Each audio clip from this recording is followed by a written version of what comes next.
A very good morning to all of you. जैसा कि हम अपनी सेकंड यूनिट कर रहे थे, तो सेकंड यूनिट में जो एफडीआई और एफआईआई है वो हम लास्ट सेमेस्टर में भी कवर कर चुके हैं, तो हम बाद में उसे रिवाइज ही करेंगे। अभी जो हम चैप्टर स्टार्ट करने जा रहे हैं, सेकंड यूनिट का last chapter, that is control mechanism for international business. हमने अभी तक कंट्रोल का मीनिंग बिजनेस मैनेजमेंट में पढ़ा। जैसा कि हम जानते हैं, कंट्रोल क्या होता है? स्टैंडर्ड सेट करना, एक्चुअल परफॉर्मेंस को मेज़र करना, एक्चुअल परफॉर्मेंस को स्टैंडर्ड के साथ कंपेयर करना, कोई डेविएशन हो तो उसके लिए करेक्टिव एक्शंस लेना। ये था हमारा कंट्रोल का मीनिंग। अगर हम इंटरनेशनल लेवल पर बात करें या इंटरनेशनल बिजनेस में कंट्रोलिंग की बात करें, तो due to the difference between parent company and जो हमारी सब्सिडरी कंपनी है, उसमें डिस्टेंस होने के कारण कंट्रोल बनाए रखना एक डिफ़िकल्ट टास्क हो जाता है। क्यों? एक तो डिस्टेंस ज़्यादा होता है पेरेंट कंपनी और सब्सिडरी में। दूसरा क्या होगा? कम्युनिकेशन और इंटरेक्शन पॉसिबल नहीं हो पाता है तो थोड़ा बहुत पॉसिबल हो पाता है, वो भी वर्चुअल चैनल्स के थ्रू। ठीक है। कल्चरल डाइवर्सिटी होती है, वर्किंग मेथड्स अलग होते हैं, सब्सिडरी के और पेरेंट कंपनी के वर्किंग स्टाइल डिफरेंट होता है। कई बार फेस टू फेस कई चीज़ें कंट्रोल करनी पड़ती हैं, वो चीज़ें पॉसिबल नहीं हो पाती। ठीक है। तो ये कुछ रीजंस हैं जिसकी वजह से इंटरनेशनल बिजनेस को कंट्रोल नहीं किया जा सकता। तो यहाँ पर क्या है, कंट्रोल प्रोसेस जो होती है इंटरनेशनल बिजनेस की, वो डिपेंड करती है फ्लो ऑफ इंफॉर्मेशन की। यहाँ हम फ्लो ऑफ इंफॉर्मेशन किस किस के बीच की बात कर रहे हैं? हेडक्वार्टर और सब्सिडरी के बीच में कि अगर फ्लो ऑफ इंफॉर्मेशन सही ढंग से चलता रहे between the headquarter and the subsidiary company, तो कंट्रोल इजीली पॉसिबल हो सकता है। जब हम इंटरनेशनल बिजनेस में कंट्रोल की बात करेंगे, तो दो तरह के हमारे कंट्रोल आ जाते हैं, एक इंटरनल कंट्रोल और एक एक्सटर्नल कंट्रोल। आज फर्स्ट पार्ट में वीडियो के हम इंटरनल कंट्रोल की बात करेंगे। एक बार मैं दोनों को बता देती हूँ, इंटरनल कंट्रोल क्या होगा और एक्सटर्नल कंट्रोल क्या होता है। इंटरनल कंट्रोल में क्या होता है, जो मल्टीनेशनल कंपनी है वो अपने हेडक्वार्टर के थ्रू अपनी सब्सिडरीज को कंट्रोल करती है। ठीक है। यहाँ पर क्या बताया, इंटरनल कंट्रोल में जो एमएनसी का हेडक्वार्टर जहाँ पर होगा, वहीं से आपकी कंट्रोल की प्रोसेस काम करेगी। मतलब जो आपकी जहाँ पर आपका मेन ब्रांच है आपकी कंपनी की, जिस भी कंट्री में, वहीं से आपका कंट्रोल होगा सब्सिडरीज का। तो इंटरनल कंट्रोल किस किस चीज़ में हेल्प करता है? एफिशिएंसी को इम्प्रूव करने में, कंपनी की प्रॉफिटेबिलिटी इम्प्रूव करने में, रिसोर्सेज को अच्छे से यूटिलाइज करने में, वेस्टेज को कम करने में और अनप्रोडक्टिव एक्सपेंसेस को ख़त्म करने में। अगर हम एक्सटर्नल कंट्रोल की बात करें, तो एक्सटर्नल कंट्रोल कौन करेगा? कंपनी खुद तो नहीं करेगी, वो बाहर की पार्टीज करेंगी। और बाहर की पार्टीज अगर कर रही हैं तो इसका मतलब क्या हो गया? Government of parent company, government of host nation और अदर इंटरनेशनल बॉडीज हो गई, जैसे WTO, IMF, एटसेट्रा एटसेट्रा, जैसे यूरोपियन यूनियन हो गया, नाफ्टा हो गया, आसियान हो गया, सार्क हो गया, ये हैं। और इसके अलावा होती हैं हमारे कुछ NGOs, नॉन गवर्नमेंट ऑर्गेनाइजेशन। ठीक है। तो ये हमारे पास अलग अलग मीडियम होते हैं जिसके थ्रू हम क्या कर सकते हैं, इंटरनेशनल बिजनेस को कंट्रोल कर सकते हैं। तो आज हम बात करेंगे अपने इंटरनल कंट्रोल की। इंटरनल कंट्रोल मैकेनिज्म की बात करें, तो इंटरनल कंट्रोल मैकेनिज्म कैसे पॉसिबल है? जैसा कि मैंने अभी बताया कि मल्टीनेशनल कंपनी का हेडक्वार्टर जहां सिचुएटेड होगा, वहीं से बाकी सब्सिडरीज को कंट्रोल किया जाएगा।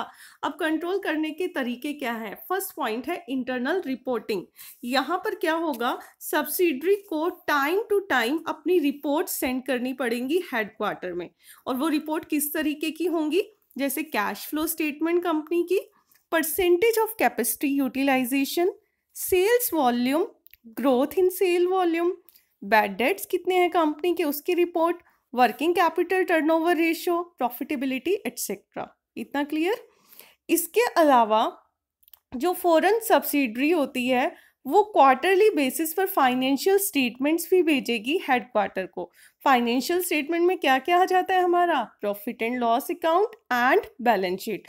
तो इस रिपोर्ट के ज़रिए हमें पता चल जाएगा, पढ़ेंगे एक्यूरेटली, उसे कॉम्प्रीहेंड करेंगे, पता चल जाएगा परफॉर्मेंस कैसी चल रही है हमारी सब्सिडरीज की। क्लियर? फर्स्ट पॉइंट, रिपोर्ट करते हैं और अलग अलग फाइनेंशियल बेसिस पर वो रिपोर्ट्स मांगी जाती हैं।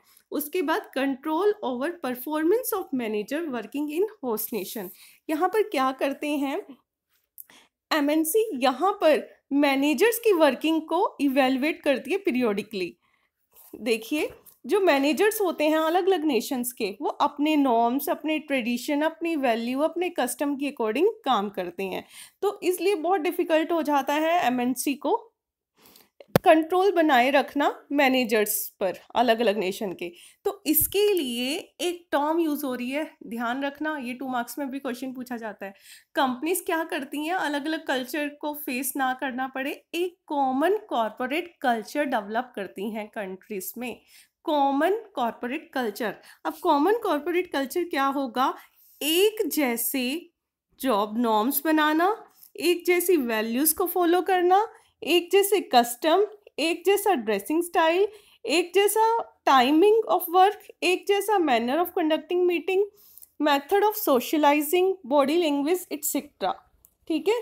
तो कॉमन कॉरपोरेट कल्चर किस चीज़ में हेल्प करेगा? बेस्ट प्रैक्टिसेस ट्रांसमिट करने में फ्रॉम हेडक्वार्टर टू सब्सिडरी। अगर कल्चर सेम होगा तो परफॉर्मेंस स्टैंडर्ड बनाए जा सकेंगे एक जैसे, जैसे हेडक्वार्टर में बन रहे हैं वैसे सब्सिडरीज के बन सकेंगे, और कंट्रोल प्रोसेस हमारी इजीली उसके ऊपर इम्प्लीमेंट की जा सकेगी। क्लियर हुआ सेकेंड पॉइंट? नेक्स्ट है ऑफिशियल विजिट टू सब्सिडरीज। यहाँ पर क्या होता है, हेडक्वार्टर के कुछ एग्जेक्टिव्स जो होते हैं वो सब्सिडरीज को विजिट करते हैं टाइम टाइम पर, वो फेस टू फेस इंटरेक्ट करते हैं वहाँ के स्टाफ के साथ। ऐसी विजिट में जनरली क्या होता है, जो सब्सिडरीज होती हैं उनके ऑफिशियल रिकॉर्ड्स एनालाइज किए जाते हैं, पर्सनल विजिट की जाती है प्रोडक्शन प्लांट की, मार्केटिंग डिपार्टमेंट की, फाइनेंस डिपार्टमेंट की, और ये जो है वो हेल्प करती है फर्स्ट हैंड इंफॉर्मेशन कलेक्ट करने में सब्सिडरी से, कंप्लेंट्स लेने में अगर कोई प्रॉब्लम आ रही हैं, सुजेशंस देने में टॉप लेवल को और मिडिल लेवल को। तो यहाँ पर क्या है कि यहाँ पर कौन काम करेगा? जो एग्जीक्यूटिव्स को भेजा जा रहा है वहाँ उन सब्सिडरीज की सिंपल सी चीज़ इंस्पेक्शन करने के लिए। नेक्स्ट पॉइंट आता है फाइनेंशियल एनालिसिस ऑफ की performance indicator. Generally financial efficiency को इवेल्युएट करने के लिए फाइनेंशियल टूल्स का यूज़ किया जाता है, सब्सिडरीज का भी और जो हमारी हेडक्वार्टर होगा उसका भी। और इसके लिए फाइनेंशियल टूल्स कौन कौन से यूज़ होंगे? Ratio analysis, cash flow analysis, fund flow analysis, working capital analysis, budgetary control. कुछ रेशियोज भी यूज़ होती हैं फाइनेंशियल एफिशिएंसी को इवेल्युएट करने में, जैसे प्रॉफिटेबिलिटी रेशियो, एक्टिविटी रेशियो और सोल्वेंसी रेशियोज। क्लियर?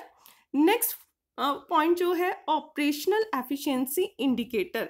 ऑपरेशनल एफिशिएंसी हमारी किस चीज़ से रिलेटेड होगी? प्रोडक्शन की, प्रोडक्शन से रिलेटेड। तो यहाँ पर ऑपरेशनल एफिशिएंसी हमने किसकी देखनी है? प्रोडक्शन यूनिट की। वो किस बेस पर हम इवेल्युएट कर सकते हैं? ब्रेक इवन एनालिसिस के बेस पर। जितनी हमारी कैपेसिटी है प्लांट में प्रोडक्शन करने की, उतनी हम यूटिलाइज कर रहे हैं या नहीं, reduction in cost per unit, क्या हमारे प्रोडक्ट की कॉस्ट कम आ रही है जितना हमने सोचा था, एटसेट्रा एटसेट्रा। इसी तरीके से ह्यूमन रिसोर्स की एफिशिएंसी कैसे मेजर की जा सकती है, कैसे इवेल्युएट की जाती है?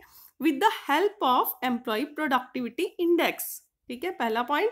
Labour turnover rate, labour company छोड़कर कितनी जल्दी भाग रही है या फिर नहीं भाग रही है। Number of days lost due to strike और लॉकआउट, कि स्ट्राइक की वजह से या लॉकआउट की वजह से कुछ दिन तो नहीं खराब हुए प्रोडक्शन के कंपनी में। फिर हम बात करते हैं efficiency of marketing division. Marketing division की एफिशिएंसी कैसे इवेल्युएट होगी? मार्केट शेयर कंपनी का कितना है उस पर्टिकुलर कंट्री में, सेल लेवल क्या है, ग्रोथ रेट हो रही है सेल्स की या फिर नहीं हो रही, selling expenses to sale ratio क्या है, नंबर ऑफ सेल्स कॉल कितनी की जा रही हैं एक दिन में, ऑर्डर कॉल रेशियो कितने ऑर्डर्स आ रहे हैं, average order size etcetera. Comparative analysis भी यूज़ किया जाता है सब्सिडरीज की। किस चीज़ का comparative analysis? Cost per unit, input cost, unit production cost, per unit marketing cost, सबको कंपेयर किया जाता है कि हेडक्वार्टर से कितनी डिफर चल रही है। नेक्स्ट, इंटरनल ऑडिट और ऑपरेशनल ऑडिट।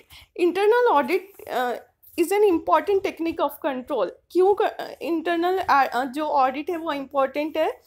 ये क्या करता है, जनरली इंटरनल ऑडिट फाइनेंशियल और अदर एक्टिविटीज़ होती हैं, उन्हें क्या किया जाता है, रीचेक किया जाता है। यहाँ पर क्या देखा जाता है कि जो हमारी सब्सिडरीज हैं उनकी वर्किंग में क्या कमियाँ रह गई और उन्हें इम्प्रूव करने के लिए सजेशंस दी जाती हैं। और अगर ऑपरेशनल ऑडिट की बात करें तो पेरेंट कंपनी होती है, वो ये देखती है कुछ फ्रॉड तो नहीं हो रहा, कोई मिस एप्रोप्रिएशन तो नहीं हो रहा फंड्स का, और एम्प्लॉय जिसकी वजह से पता होता है कि यहाँ तो टाइम टू टाइम ऑडिट होगी, वो अलर्ट रहते हैं, कोई ऐसा गलत काम करने की नहीं सोचते। नेक्स्ट हो गया control in case of merger and acquisition. Merger क्या होता है? जब दो यूनिट यूनाइट हो जाती हैं किसी एग्जिस्टिंग कंपनी के साथ। और एक्विजिशन क्या होता है? जब एक strong existing company take over कर लेती है वीकर एग्जिस्टिंग कंपनी को। क्लियर? स्ट्रॉन्गर कंपनी जो एक्वायर करती है दूसरी कंपनी को, उसे हम एब्जॉर्बिंग कंपनी कहते हैं, और जिस कंपनी को एक तरह से एक्वायर किया जाता है उसे हम क्या बोलते हैं? Absorbed company. क्लियर? यहाँ पर जब कोलैबोरेट होती हैं दो कंपनीज, चाहे मर्जर की फॉर्म में चाहे एक्विजिशन की फॉर्म में होस्ट नेशन के साथ, तब जो रूटीन कंट्रोल टेक्निक है उन्हें हम अप्लाई नहीं कर सकते। क्यों नहीं अप्लाई कर सकते?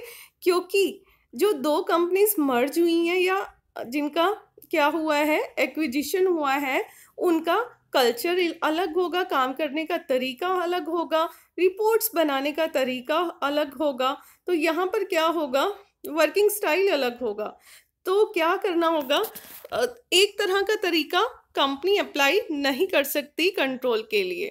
तो यहाँ पर अलग अलग तरह की टेक्निक्स यूज़ की जाती हैं कंट्रोलिंग के लिए, जैसे कि job rotation. Next, foreign executives को पेरेंट कंपनी का डायरेक्टर बना देना, टीम बिल्डिंग करना सब्सिडरी हेड्स की। तो ये थे कुछ internal control mechanism. I hope आपको क्लियर होंगे। नेक्स्ट क्लास में हम कवर करेंगे external control mechanism in international business and difficulties in control over international business. I hope आज का टॉपिक आपको क्लियर होगा। तो यहीं हम आज की क्लास वाइंड अप करते हैं। Thank you so much.